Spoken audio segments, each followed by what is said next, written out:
Timi didn't understand what was happening. This was nothing like the games he played with his friends at school. At just 10 years old, Timi was a cheerful primary school student who loved playing football and reading storybooks. But most days, when he came home from school, the house was empty. His parents, Mr. and Mrs. Ade, owned a large shop in the market and worked hard to provide for him.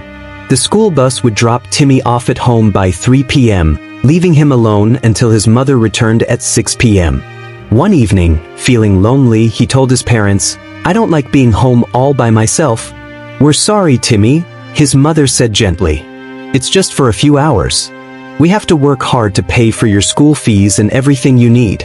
Timi nodded, understanding their struggle, but deep down he wished they had more time for him. One day, Mrs. Ade came up with a solution. "Timi," she said, "Auntie Bisi next door will look after you until we get home." Auntie Bisi was their friendly neighbor, a young woman in her late 20s who lived alone. She always had a warm smile and often gave Timi small treats. His parents trusted her completely. "Okay, Mommy," Timi agreed. He was familiar with Auntie Bisi and felt comfortable around her. From then on, Timi started spending his afternoons at Auntie Bisi's house. Her home was small but neat, and she always welcomed him with food and a cheerful greeting.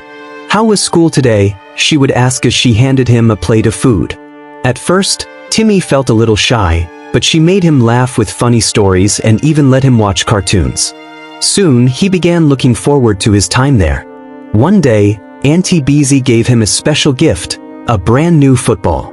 "This is for you, Timi," she said with a smile. "You're like the little brother I never had." "Thank you, Auntie." Timi beamed, feeling special and appreciated. But then things started to change. One afternoon, after Timi finished his homework, Auntie Bisi sat close to him on the couch.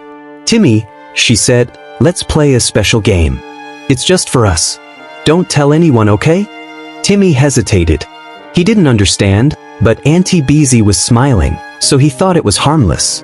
However, as the game began, he felt deeply uncomfortable. This wasn't like the games he played at school. He didn't like it. "I don't want to play this game," he said softly. "Don't worry," Auntie Bisi reassured him. "You'll understand soon." But Timi didn't feel reassured.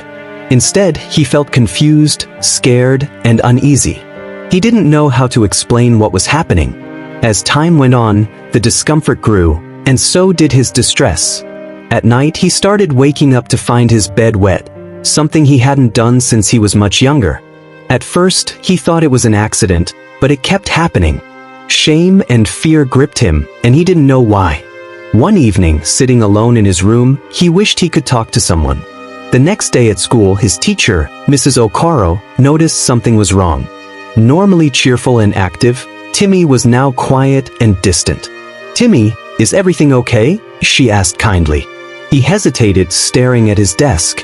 He wanted to speak but couldn't find the words. Later, Mrs. Okoro gently pulled him aside. "You can tell me anything," she assured him. Tears welled up in Timi's eyes. Finally, he whispered, "It's Auntie Bisi. She makes me feel uncomfortable." Mrs. Okoro listened carefully, her expression full of concern. "Thank you for telling me, Timi. You are very brave. This is not your fault, and I will make sure you get the help you need." She immediately informed the school counselor and principal, who then contacted Timi's parents. When Mr. and Mrs. Ade learned what had been happening, they were devastated. "We are so sorry, Timi," his mother said, holding him tightly. "We should have listened to you earlier." His father nodded. "From now on, we'll make sure you're safe." The family reported Auntie Bisi to the police. A kind officer spoke to Timi, assuring him that he had done the right thing. Soon after, Auntie Bisi was arrested, and the neighborhood learned the truth hidden behind her friendly smile.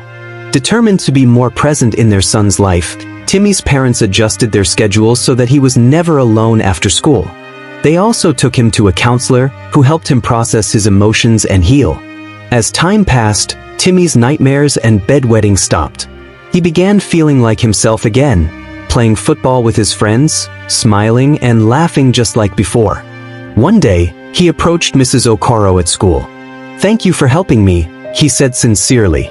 "You're very brave, Timi," she replied with a warm smile. Through it all, Timi learned an important lesson. It's always okay to speak up when something feels wrong. There are people who will listen, believe, and protect you. Remember to subscribe to the channel for more amazing topics waiting for you ahead.